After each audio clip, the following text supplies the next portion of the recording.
Good evening. My name is Susan Kaplan, and I'm the director of the Peary-MacMillan Arctic Museum and Arctic Studies Center here at Bowdoin, and I'm so pleased to see all of you on this lovely fall evening. The history of Arctic exploration sometimes feels like a march through time in which historians track the tragedies and triumphs of expedition leaders. Until recently, most expedition accounts focused on whether the men, because it was mostly men, were brilliant leaders or foolish, ambitious individuals. Too many of these individuals have been portrayed as one-dimensional characters, be they heroic or tragic figures. Hampton Sides' book, In the Kingdom of the Ice, The Grand and Terrible Polar Voyage of the USS Jeannette, I love that title. I don't know how long it took to come up with it, is an exception. Mr. Sides tracked down and worked with original documents, journals, correspondence, notes left in cairns that were located in archives and in private hands. He researched the background of a number of expedition members and the expedition backer, explored the scientific understandings about the nature of the Arctic and the globe in general, and the Polar Sea in particular. And he journeyed to many of the locations in which the fate of this expedition that I would characterize as an exceedingly slow, painful, moving disaster unfolded. The result is a piece of narrative nonfiction that is compelling reading and, dare I say, enjoyable to read. And I use the word enjoyable with some hesitation because the story Mr. Sides tells is an absolutely harrowing one, as some of you know. The fact that it's so harrowing and is such a compelling reading is a remarkable feat on his part. Hampton Sides was born in Memphis and graduated from Yale University. He's published numerous remarkable books, and I saw a number of you carrying various volumes in, on a diversity of subjects. He is editor-at-large of Outside Magazine and has also written pieces for internationally recognized publications, including National Geographic, The New Yorker, and Esquire magazine. In interviews, he's discussed his love of history and the various phases of his book-long projects, from discovery and aha moments to working out the architecture of the story he will tell, navigating through the pain of creating that first draft, to the fun of polishing and fine-tuning his work. Students, please take note, polishing, fine-tuning. His appearance at Bowdoin is co-sponsored by the Arctic Program and NOAA's Office of National Marine Sanctuaries, and I would like to acknowledge NOAA's Brad Barr, who's, where are you, Brad? Right over there, who worked with us to make Hampton's appearance at Bowdoin possible. Following the talk, Hampton will answer questions. Also, you have an opportunity to purchase the book he wrote about the Jeannette, and he has graciously agreed to sign volumes if people wish. So please join me in welcoming him to the stage.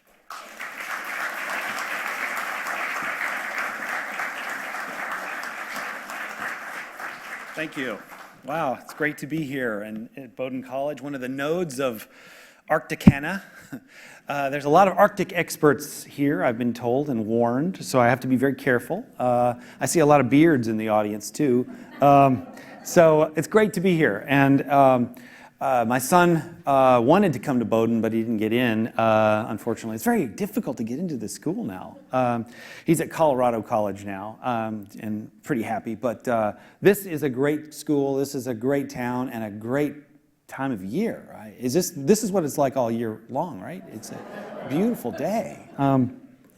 No, it's great to be here, and thank you for the kind introduction, and thank you also to Brad Barr, who has the best beard in the house, who was instrumental in inviting me and getting me here. In fact, literally drove me here from Boston this morning. So I'm going to talk a little bit about the Jeannette Expedition, how I got into this story. But before I do, I want to ask you what I ask almost all audiences, and that is, barring those who have read the book or perhaps are already reading the book, how many of you had heard of the voyage of the USS Jeannette? Okay, maybe 10 people, which is, in keeping with what I said earlier. This is a very, Arctic savvy crowd. But usually when I go, and it's been true from the West Coast to the East Coast, most people have never heard of George DeLong. They've never heard of the Jeannette. They never heard of this grand and terrible voyage that I spent 3 years working on. And that is really the reason I wrote this book. When I first went to Norway and went to the Fram Museum, which is dedicated to Fridtjof Nansen and his efforts, and also Amundsen's efforts, and this amazing vessel, the Fram, you'll see repeated references there in Oslo to this American expedition, a very instrumental, a very important, consequential expedition that has literally fallen between the cracks of history. And that's why I wrote this, because I went back home from Oslo. I started reading the literature. I became, I realized not only was there a great story there, but somehow, for some reason, it had slipped through the cracks of history, and I wanted to kind of resuscitate this forgotten story. So that's how I got into it. The men of the Jeannette, those who survived and came home, were entertained as heroes. They were the subject of a blockbuster newspaper and magazine articles. They were subject of parades in Manhattan, monuments all around the country. They were entertained by the Tsar of Russia. The journals of the Jeannette were published as what became best-selling books at the time in the 1880s.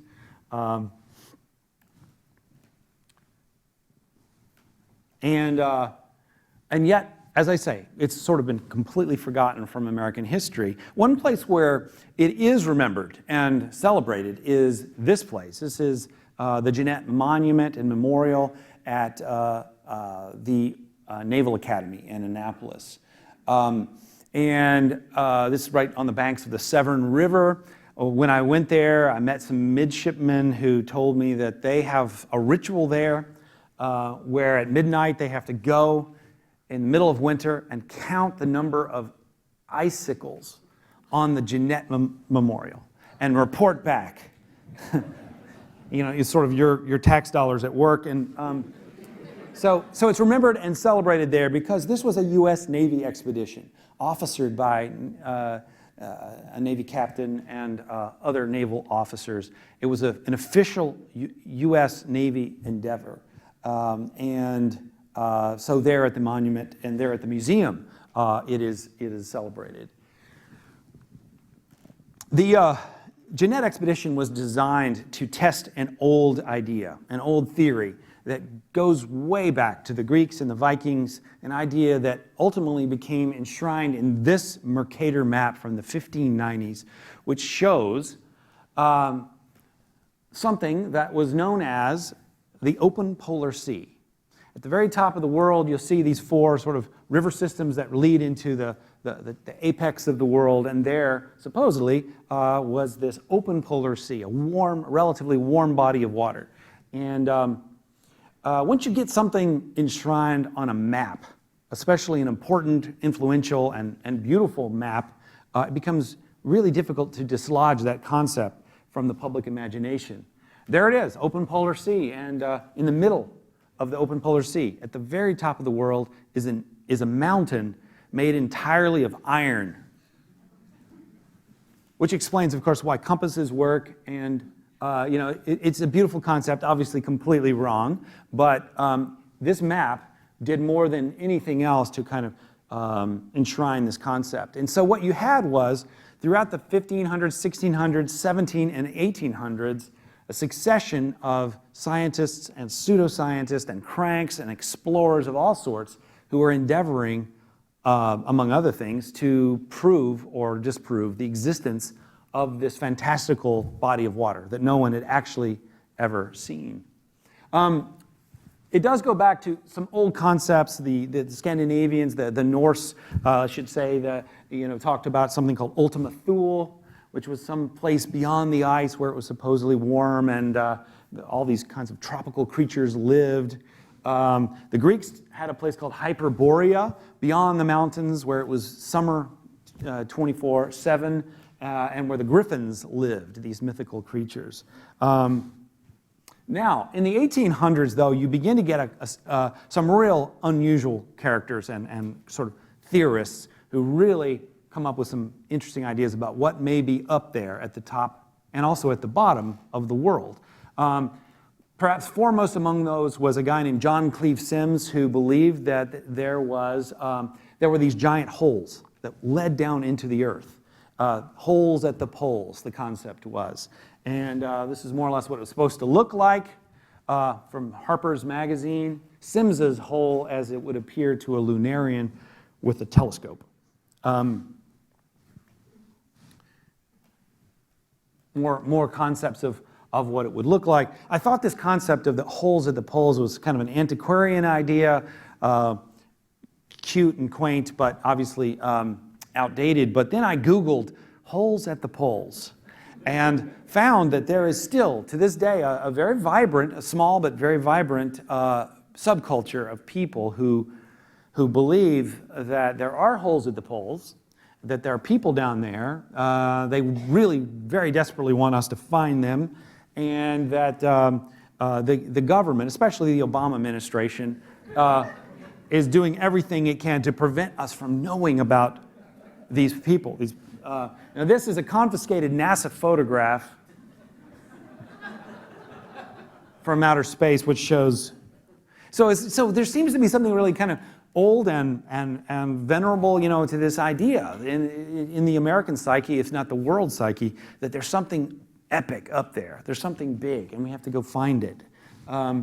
Jules Verne, the French novelist, of course, popularized the concept of holes at the poles, or rather the open polar sea, with the publication of Journey to the Center of the Earth.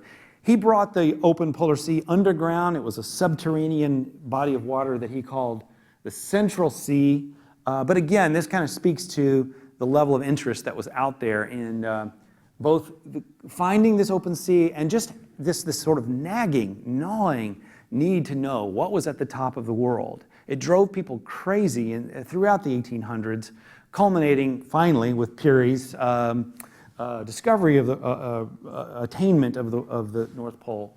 Of course, Mary Shelley had Dr. Frankenstein following his monster all the way to the North Pole. So throughout the 1800s, you have this incredible kind of obsession with figuring out what's up there. Now, moving from sort of scientific speculation to the realm of pure fact. Santa is up there. We know that. And I thought this must be a really ancient concept that went back 1,000 years or something, but it actually has its origins, the notion that Santa is up there with his helpers building toys and so forth. It has its origins in this cartoon from Harper's from the 1860s, which clearly shows him and his helpers doing their thing up there. So we wanted to believe that there's this like a warm, fuzzy, charming, wonderful place somewhere beyond the ice. Now, in the 1860s, there were a number of theorists who began to really speculate and sort of bring in a lot of science to back up their speculation that there really truly was an open polar sea. And perhaps foremost among those was this guy with the really excellent facial hair, Most of the characters in my book have really good beards and mustaches. But this is Dr. August Peterman, a German map maker, probably the foremost maker of maps in the world at that time. And he had this enterprise in Gotha, Germany, where he made maps and updated them constantly after interviewing explorers who had been to the outback of Australia or the interior of Africa, or his two favorite places, Antarctica and the Arctic. And he would constantly update his maps. And his maps were beautiful, they were hand-colored, they were very up-to-date. They were sort of the Google Earth maps of their time. He becomes an important character in the book. His ideas are really what the Jeannette Expedition is based on. This is one of his masterworks, the Atlas of Physical Geography. I went to Germany to sort of understand his world, his birthplace, his various monuments there. So this begins to give you some sense of what he was talking about. And these were ideas that had been explored further by people like Matthew Fontaine Maury, the oceanographer, and a lot of other scientists. But he promulgated the idea, Peterman did, that what we were learning about the Gulf Stream, this amazing current that goes from the tropics north past England, past Norway, keeps on going. No one knew for sure precisely where the Gulf Stream went, but he began to theorize that perhaps this is the explanation for the open polar sea, the supposed open polar sea, is that it keeps on going, tunnels under the ice, and meets at the top of the world with another important current, which is called the Kuroshio on the Pacific side. And this is also an important and powerful current that brings heat up from the tropics north through the Bering Strait. And so his theory was, well, these two currents must meet at the top of the world and converge and create this kind of, it's like this thermoregulation system that the entire planet must have. And it's a beautiful idea, it's grandiose, it's symmetrical, it just makes perfect sense, and it's completely and utterly wrong. But you begin to bringing science to prove the existence of something that has never actually been seen. Now, somebody who was really interested in this theory, one of the important characters in my book, and a really amazing character in his own right, is this guy. This is the third richest man in Manhattan at the time, the publisher of the largest newspaper in the world, the New York Herald. This is James Gordon Bennett Jr., who is a outsized, Gilded Age, spoiled brat. This guy who got anything and everything he wanted. He had a wallet fat enough to get it. He makes Donald Trump look like a wimp. He was someone who was a lover of spectacle. He was a yachtsman. He was the youngest ever Commodore of the New York Yacht Club at the time. He won the first transatlantic yacht race. He was a speed walker, champion speed walker. What else did he do? He publicly urinated into a piano at a party and got himself ostracized and blackballed from New York society, moved to Paris, where he ran his newspaper empire by way of the transatlantic cable, which is enormously expensive, didn't matter. He had plenty of money. And then he ultimately created the Paris Herald, which became the International Herald Tribune, which is sort of the last remnant of his empire. But anyway, Bennett was a big believer in polar exploration, a backer of many expeditions, and someone who was very interested in August Peterman's ideas. Here's his newspaper. It was a very serious paper on the outside, but sort of as you dug into it, he was one of these guys who believed that you should not just cover the news, but you should create spectacles which generate news. Serialized long articles, and particularly sporting and adventure stories. He had lots of his own enthusiasms. For example, he was really into Pomeranians. He loved these dogs. He had over 100 of them.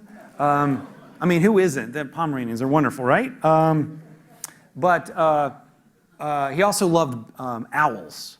He had owls on his cufflinks. Owls was sort of the motto, the mascot of his newspaper. He had live owls in cages. He loved owls, and he was believed to be kind of one of the precursors to Batman.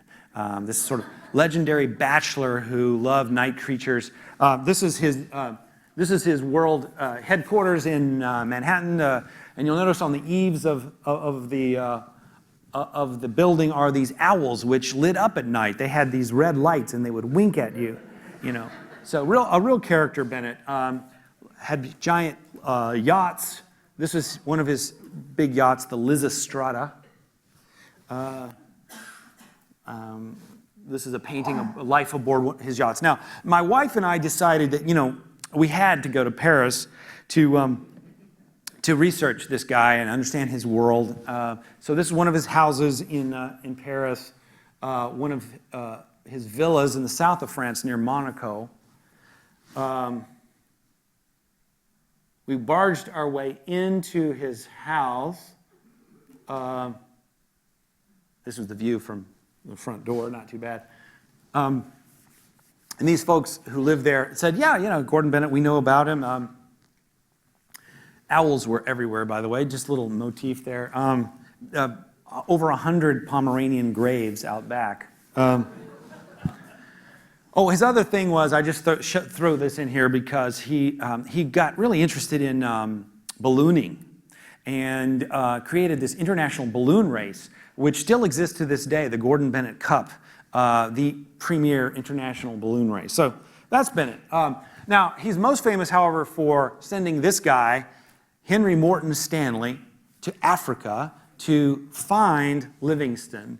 Livingstone, by the way, was not particularly lost, didn't need to be found, but it made for a great series of dispatches in his newspaper, the New York Herald, and certainly made both Livingstone and Stanley famous and rich, in the case of Stanley. So really, in many ways, Bennett was trying to recreate or sort of have an encore to Bennett and to Livingstone Stanley when he decided to bankroll an ambitious expedition to reach the North Pole for the United States and the U.S. Navy to test the theories of August Peterman. He hired this guy to captain the ship. This is the kind of the protagonist of the story, captain of the Jeannette. This is, I don't know if you can come up with a more American-sounding name, George Washington DeLong. Captain DeLong, a graduate of the Naval Academy, he had been to Greenland, had fallen in love with the Arctic, and had decided that he wanted to spend the rest of his life understanding the Arctic, reading everything he could about it, and mounting an expedition to be the first American to reach the North Pole. They purchased this ship from the British. It was called the Pandora, not a very auspicious name. They renamed it the Jeannette, after Gordon Bennett's sister, Jeannette. This is a picture that was taken in Le Havre, France. George DeLong and his wife, Emma DeLong, sailed the ship around the Horn from France to San Francisco, where in the summer of 1878 and into 1879, it was nearly rebuilt for the enormous pressures that they were expecting from the ice. And then it was stuffed with all the latest American inventions, including lights that the young Edison was developing. These were lights that were, and a dynamo that was meant to sort of fuel them, they had not worked out all the bugs yet. So, but DeLong wanted to light up the North Pole. You know, it's dark much of the year, so he wanted to light up the North Pole. There were telephones from Alexander Graham Bell. There were all sorts of telegraph equipment. They wanted to be able to communicate over vast stretches of the ice. There was innumerable cases of Budweiser beer, musical instruments, enough food for 3 years, and a 3,000 volume library. So this was the Gilded Age. You know, people didn't want to suffer too much as they made their way towards the pole. So they left in the summer of 1879 from San Francisco, heading north towards the Bering Strait and Alaska, this newly acquired territory that we had purchased from Russia. 10,000 people wished them well as they headed north. And headed towards the Bering Strait, the Chukchi Sea. They purchased dogs, brought on board 2 Inuit hunter dog drivers in Alaska, and then kept going, heading for what they hoped would be the open polar sea. But then in September of 1879, instead of encountering the open polar sea, they encountered ice. Lots and lots of ice. And they began to drift in the pack, drifting in a northwesterly direction, and they drifted for 2 years. Plenty of food, they're not particularly suffering, they're just trapped in the ice, moving generally towards the northwest.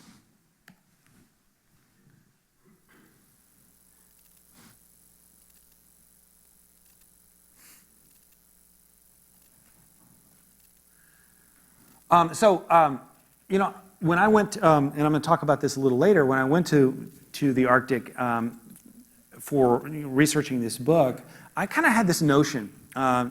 Many of you, this is a very savvy crowd, but you know, many of you won't sort of think this, but I thought that, man, once you're stuck in the ice, you're just stuck in the ice. It's just sort of like a slab, a monolithic slab.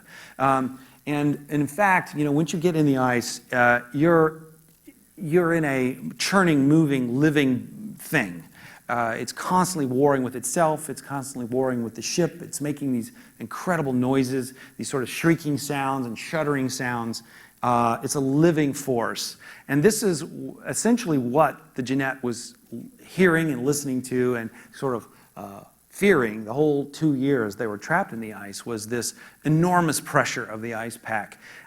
Somebody from NOAA gave me this this audio that I'm going to play that gives you a sense of, because they planted microphones in the ice all around a ship. This is about 2 years ago, and this should give you some sense of what DeLong and his men were hearing for those 2 years.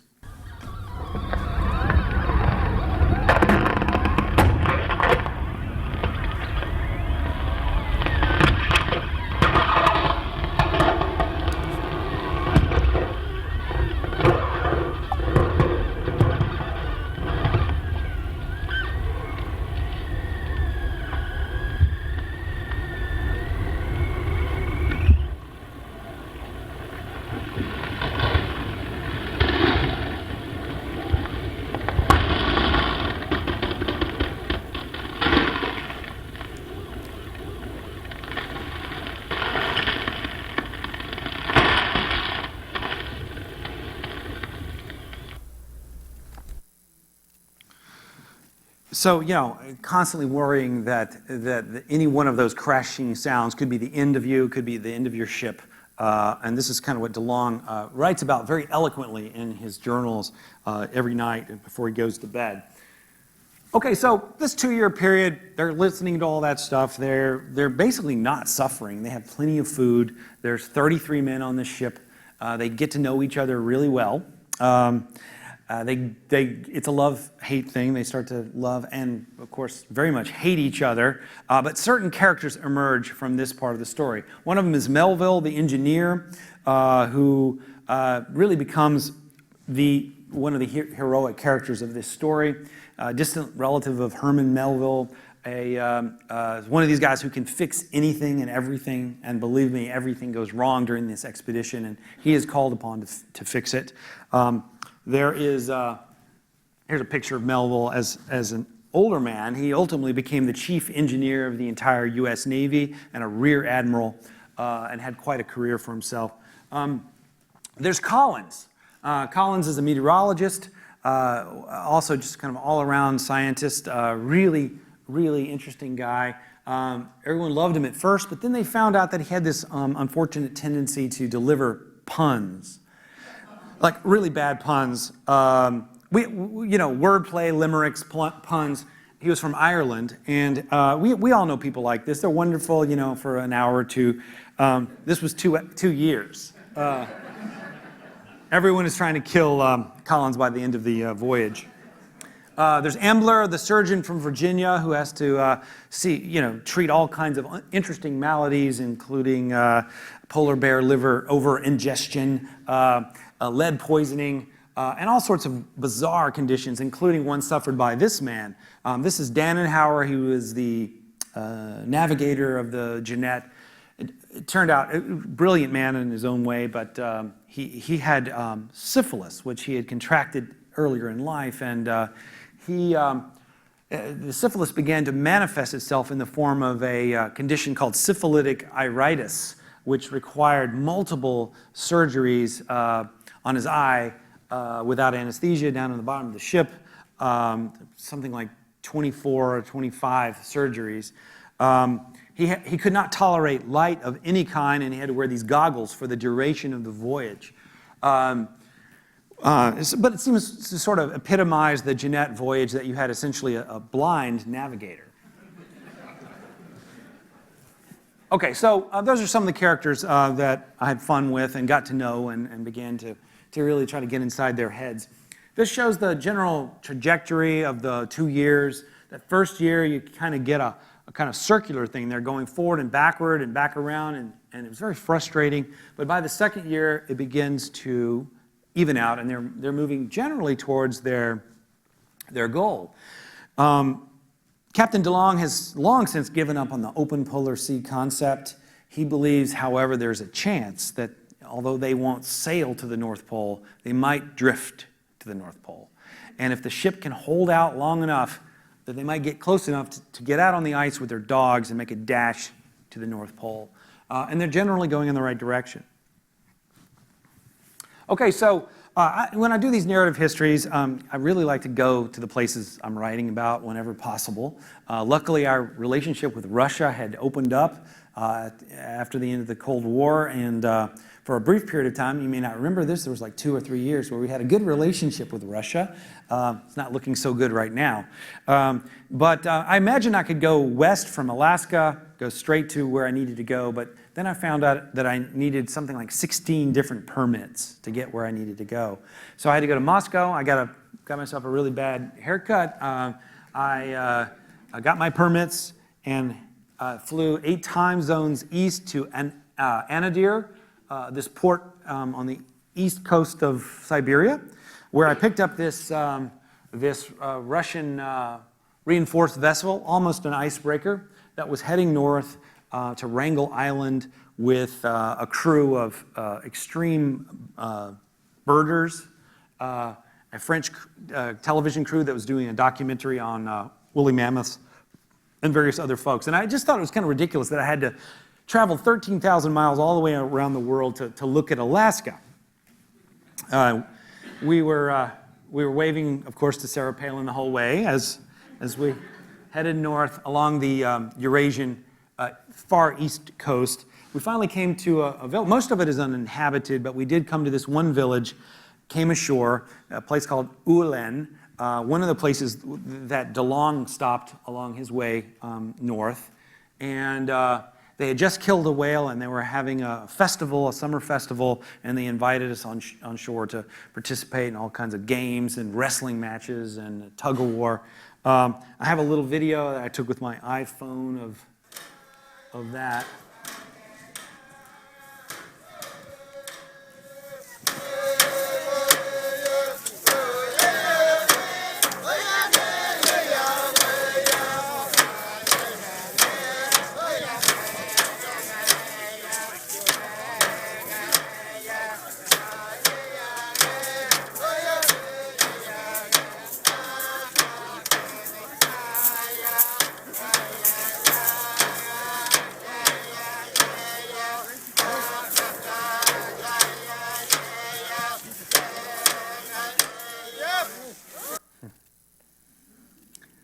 We enjoyed ourselves for a couple hours, but there were these Russian soldiers who had Kalashnikovs, and they really wanted us to leave.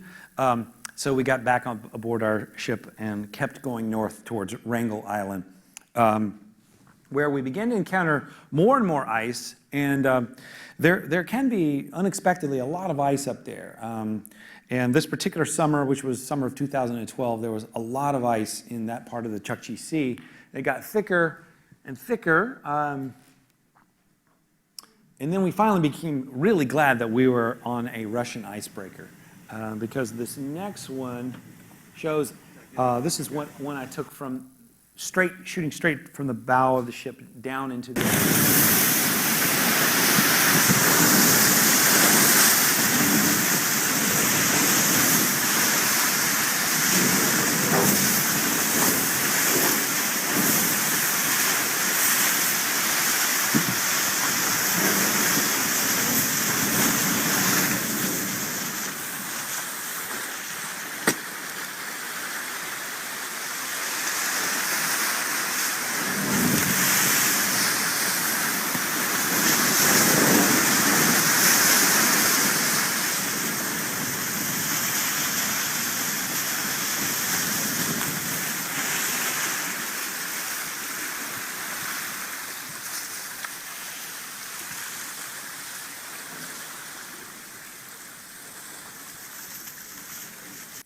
Well, that was one that brought us to a complete halt. We had to back up and kind of move around, and finally got through the leads and got to our destination, which was Wrangell Island.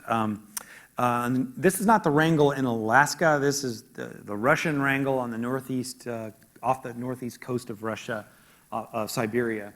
It's 90 miles long. It's uninhabited island except for some rangers that live there. And it's now actually, Putin has supposedly put a base there, so maybe there's some soldiers there now. But it's been called the Galapagos of the high north because of all the animal life that's there. We came ashore by way of these little zodiac rats, and came ashore and met these 4 rangers who live there year-round by themselves. They were so glad to see us. Human life, fresh human life. We were so glad when we got there that the cabins where we were going to stay had these bear guards on the windows, these sort of homemade bear guards. These nails that, I don't know, it's a little sketchy, but they seem to work. And the reason they're there is because there are polar bear everywhere on Wrangell Island. Since the ice has been sort of increasingly unreliable during the summertime, you're getting large throngs of polar bear. They don't really like to do this. They don't congregate normally in big numbers. And they are, this is sort of a refuge for them. I was there to do a story for National Geographic magazine with a Russian photographer named Sergei Gorshkov, who took these pictures. He gets way closer to the wildlife than I would like to get. But these are, ooh, what was that? It sounded like a polar bear. Anyway, he's taken all these shots that ultimately ended up in the magazine. Arctic fox. The fox are constantly fighting over these snow geese eggs. And sometimes the foxes win and sometimes the geese win. These all ran in the magazine. More excellent facial hair. Muskox. So Wrangell Island, it's a really amazing place, and it was thought to be a continent during the time of the Jeannette Expedition, and DeLong hoped to land on it and explore it, but unfortunately his ship got caught in the ice and sort of very quickly drifted up and over and around it and was not able to land on it. The other thing about Wrangell Island is that it's believed to be the last place on Earth where woolly mammoths lived. And 3,000 to 5,000 years after they became extinct on the mainland, there was a kind of a dwarf species of woolly mammoth that lived there on the island, and you will find tusks all over the island in riverbeds and streams. And Sergei took this shot of me. We just found it, and tried to put it in my overnight bag, but it wouldn't fit. So that's Wrangell. It's an extraordinary place, and a place that during the summer of 1881, when DeLong and his Jeannette were stuck in the ice, several vessels were sent north to look for the Jeannette. And This one vessel, the Corwin, landed on Wrangell Island, did not find any sign of the Jeannette, but on board the Corwin was this guy, sort of the father of the American environmental movement, John Muir, who was then a newspaper reporter from San Francisco, and he writes beautifully about the search for the Jeannette in his book, The Cruise of the Corwin. He becomes an important character in the book during the sort of middle passages of the book. From Wrangell Island, I kept going on my travels across Russia, and I particularly wanted to go to this place, which figures prominently in the story. This is the Lena Delta, which is the delta of one of the largest rivers that empties into the Arctic, the Lena River. It's the size of 3 Florida Everglades. This is a satellite image. It's thousands of islands and back channels and rivers as it empties into the Arctic Ocean. And this is the place where DeLong and his men ultimately will make landfall in the story and kind of stumble through the wilderness. And I had heard that there was a place somewhere in this delta that was known as America Mountain. And somewhere 400 miles north of the Arctic Circle, in the middle of this wilderness. And I wanted to go there. I wanted to find it and see this monument to the Jeannette that was rumored to be there. So I went to this place called Teaksea, which is on the Arctic coast. It's a kind of a bombed out place, a Cold War military installation. I found a vessel that would lead me north into the delta. It was a decent-sized ship, and it ultimately ran aground, and then there was a smaller boat that we got into, and then a raft, and then finally we began to wade across these mosquito-infested swamps, and sure enough, we did find this place, America Mountain. It's just a big hill. This is a photograph that was taken at about 3 a.m. In August, and sure enough, found this place, left more or less the way it was left from the 1880s, the Jeannette Monument. This is where those who, I don't think I'm giving too much away, those who did die in the Jeannette Expedition were buried, and I wanted to go and pay my respects. So where was the Jeannette? When Muir was exploring Wrangell Island, that summer of 1881, the Jeannette was still locked in the ice. This time, it's about 600 miles northwest of Wrangell Island, still struggling in the ice. But DeLong began to realize that the pressure of the pack was squeezing, was literally throttling the ship, and it was only a matter of time before it would sink. So he began to get his belongings out on the ice. His 3 open boats, some food, some other belongings, his men, his dogs.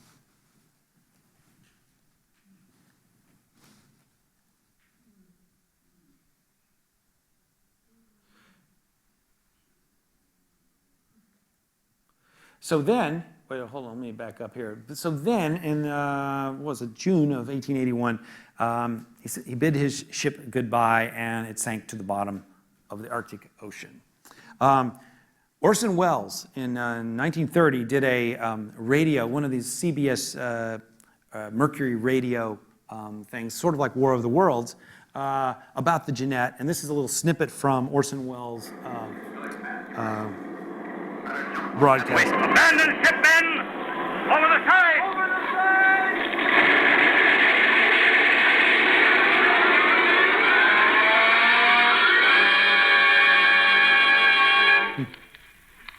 The last to jump was the captain. Scattered over the ice like flies, we watched the doomed Jeannette. She lay far over on her beam's end. The smokestack broke off at its base. A crumbled deck bulged upwards. She slowly rose upright over the pack. The black hull began to slide down through the crack. Her yards banging down on the ice, stripped from the masts. Finally, the top foremost plunged through the ice, and the Jeannette,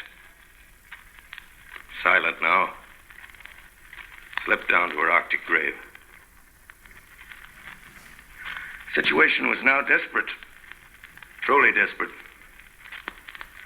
33 men, cast away on drifting ice floes. Our fate totally unknown to the world, we'd left 2 years ago beyond possible reach of relief. 500 miles away lay the Lena Delta.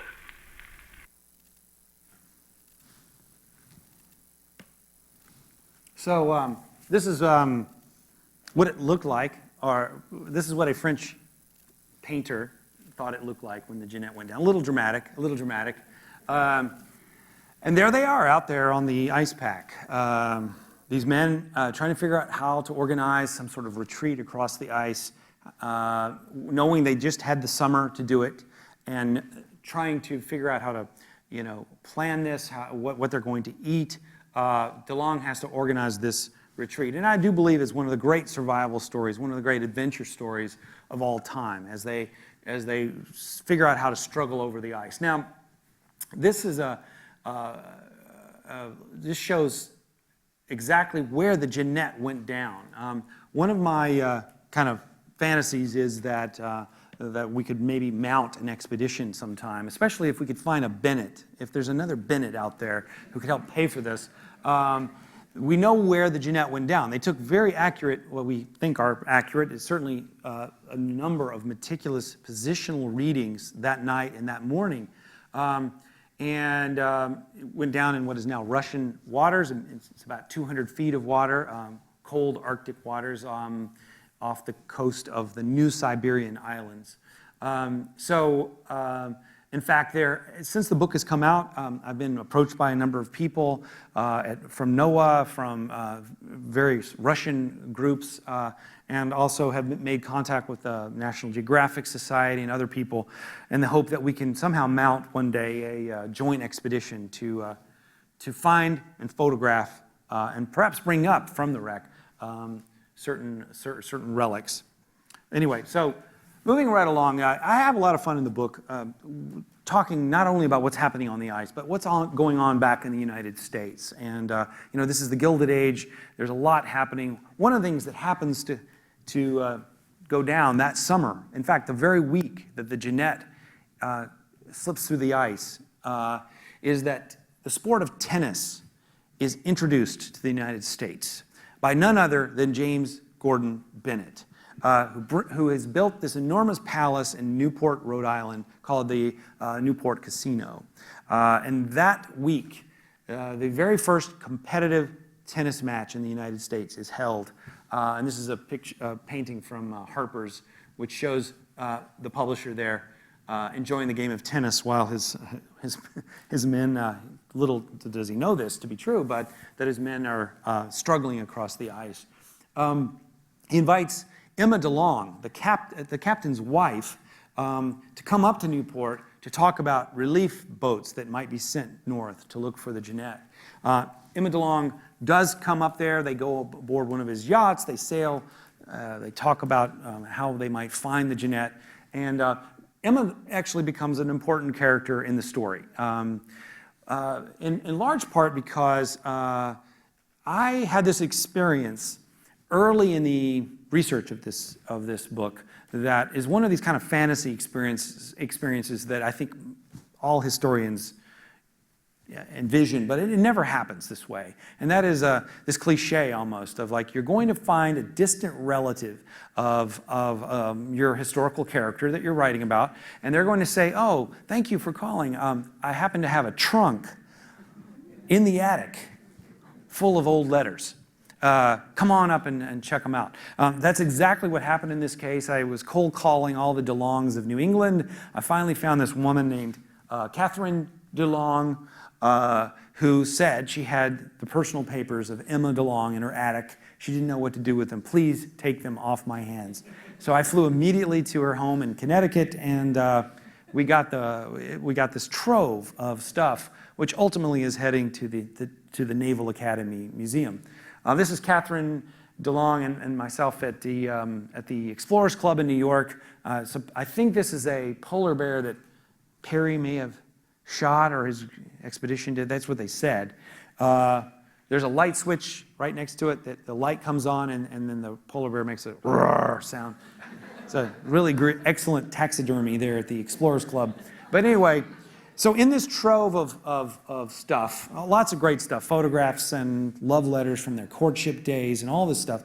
But the best thing in the trove are these letters which Emma DeLong wrote to her husband in the summer of 1879, 80, and 81 that she called her letters to nowhere. And they were love letters to her husband that she sent north by way of Arctic whaling vessels through the Bering Strait and by way of Greenland and Norway, in the hope that they, somehow, some way, they would reach him.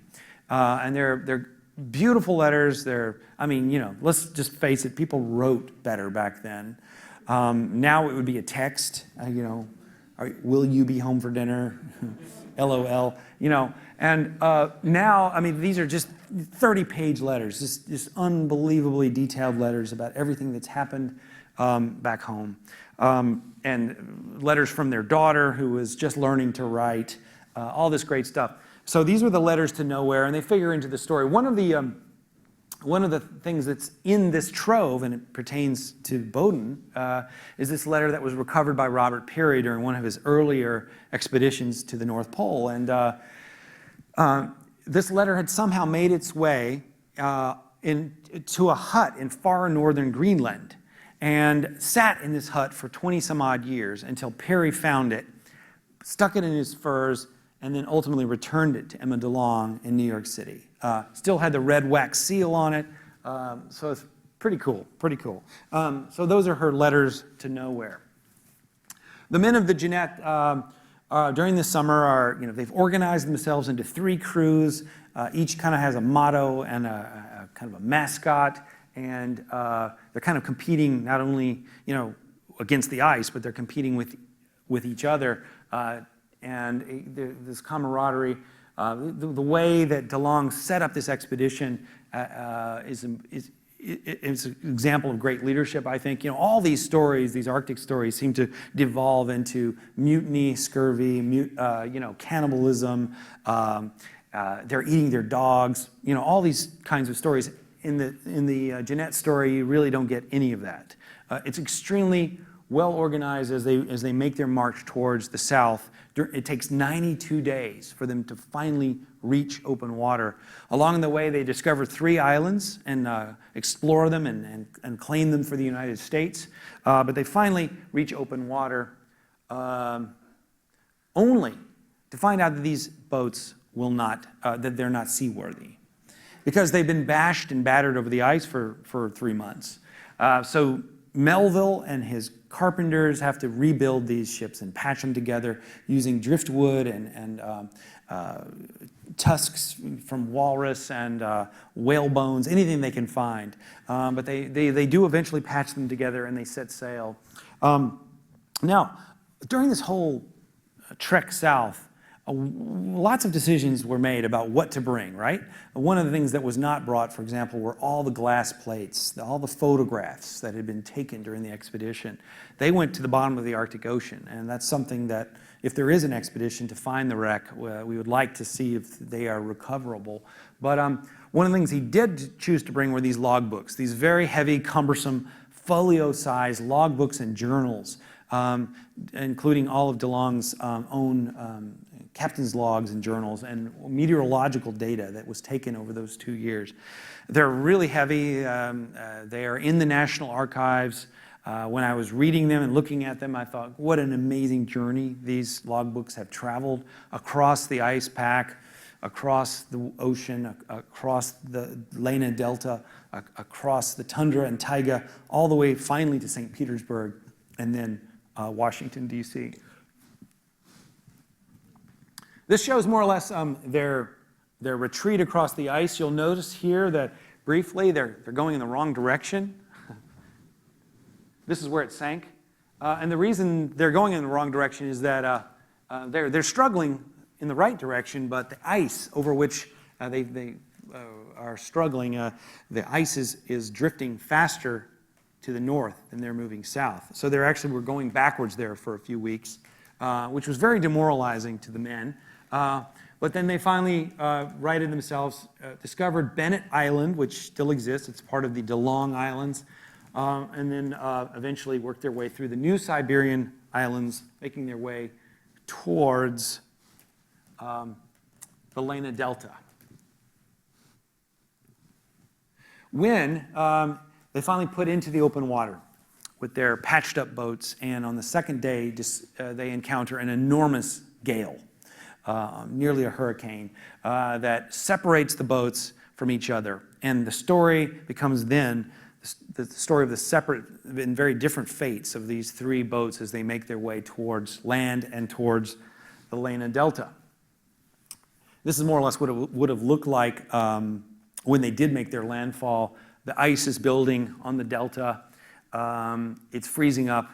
And this is the landscape where they needed to find each other and find civilization and safety. And that is exactly where I leave the story, because in some ways the story begins there. And I don't want to tell you anything more about what happens. You can Google it, but don't. You can read the New York Times book review, which is a plot summary of the entire story, but don't. I do think that the rest of the story, the last 150 pages or so, is much more powerful and much more beautiful if you just don't know what happens. So I leave it there and invite you to ask any questions you might have about how I wrote this story, how I researched this story, anything at all. So let's open it up, if we can, to questions. How are we doing on time, Susan, by the way? Pretty good? All right. Thank you.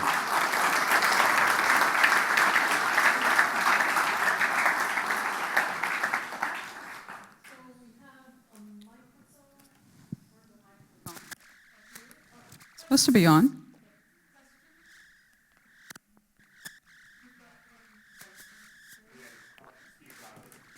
There's way. Let's wait, because I didn't tell you. They didn't tell you. You're on television. It's being streamed by Bowdoin College, and the mic helps for that. So thousands of people, 200,000 people are watching right now. Mm-hmm.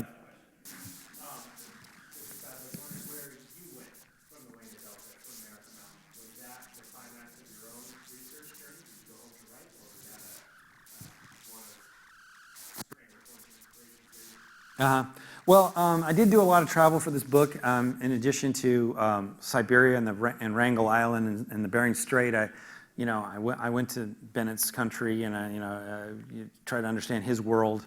I went to Germany. I went to England. But yeah, at a certain point, when you're doing these books, you just run out of money, and you start to realize that the travel has become kind of a sophisticated form of procrastination.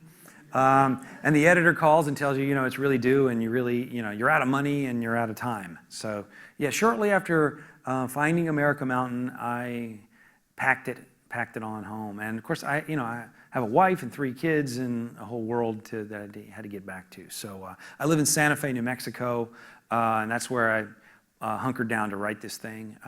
I write in coffee shops. I can't work at home for some reason, so I go to this one particular coffee shop in Santa Fe, and I once logged 14 hours in that shop, and they didn't notice that I was there anymore, and they locked me in, and I had to spend the night. I had to pull an all-nighter in this coffee shop. So, but that's caffeine seems to be one of my muses, and gets me through these projects. And so yeah, that was probably the last trip I did for this, if that answers your question. Yeah.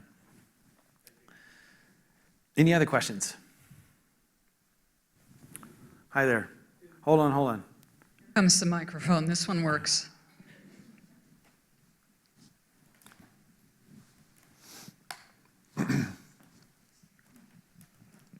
In terms of Arctic, Antarctic explorers, in terms of leadership and capability, if you were to say on a scale of 1 to 10, with Ernest Shackleton being a 10, how would you rate Captain DeLong?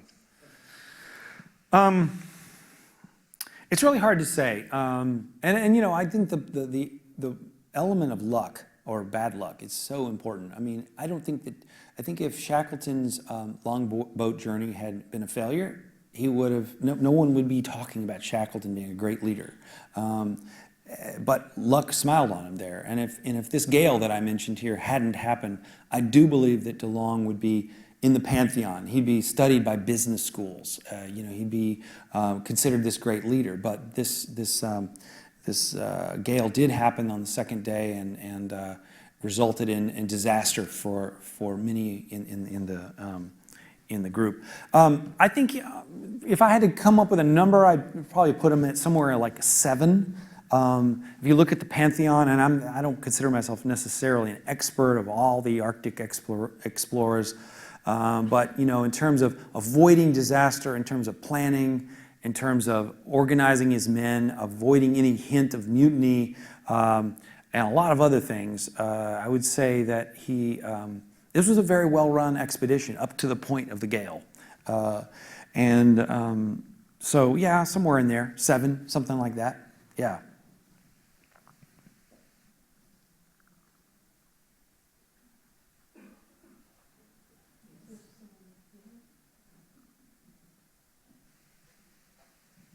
Do you have anyone who helps you with research? Because your research is absolutely incredible. Absolutely. Huge help on this book, especially because of the international nature of it. First of all, there was a fixer person. Luda is this person in Moscow. She's a legendary National Geographic fixer who's a translator, who helped me with the permits, who went with me to the Lena Delta, who I couldn't have done this book without her or someone like her. In Germany, I had someone, a researcher.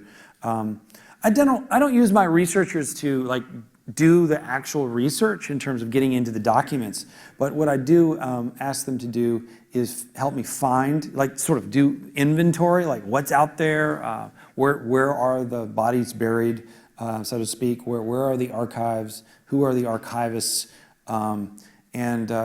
once I feel like I've gotten the critical mass of information I need, then I'll go to these places. I have a couple of researchers in Santa Fe who help me organize this material. That material that I got from Catherine DeLong, it was a mess, and so I hired this woman to help me just collate it and label it and identify what it was. And it took many months just for us to figure out precisely what this was and what was historically significant. So absolutely, I use a number of, particularly with this project, a number of researchers. Couldn't have done it without them. But your other books are the same way? My other books, I use researchers, but probably not as much because it was all U.S. For the most part, and I just figured I could do it myself better. But I definitely, and I enjoy. I've started teaching. I teach at a place called Colorado College, and it's a small liberal arts college in Colorado. And I've gotten to know a number of journalism students there, and have tended to rely on some of them to do some of my work, and so that's a new development in my career.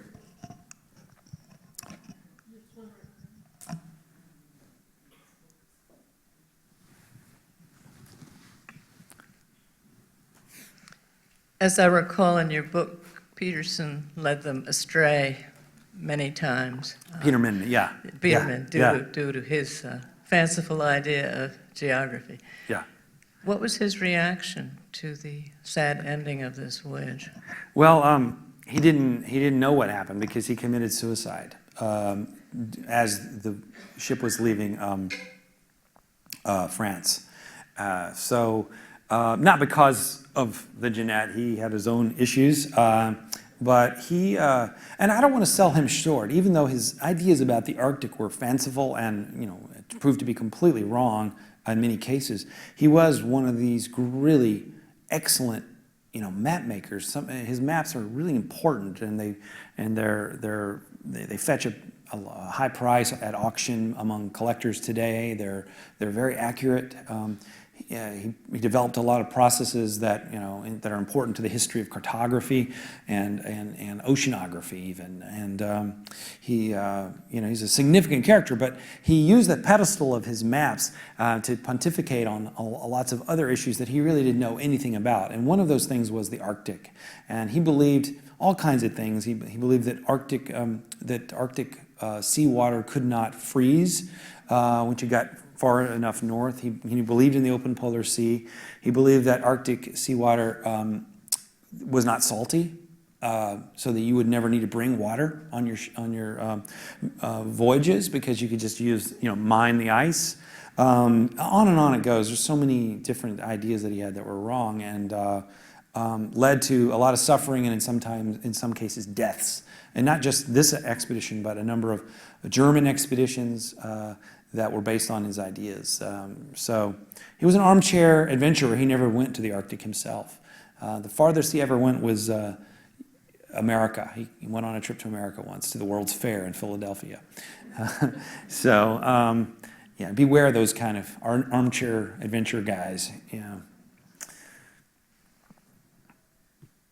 Okay, I think we've run against the clock, and so we'll end the questions there. As I mentioned, the book is available for you to purchase, courtesy of the Arctic Museum, if you wish, and Hampton Sides is happy to sign books you purchase, or I've noticed a number of you carrying in well-worn copies of this book and some others that he's written. So. And where are we going to do this signing here? Here? Right here. We're going to move the table. Okay. We'll do it there. So what you can do is come up the stage and get the book signed and come on down, and we won't be running into each other. So join me in thanking Hampton Sides for. Great. Thank you. Thank you so much. I enjoyed it.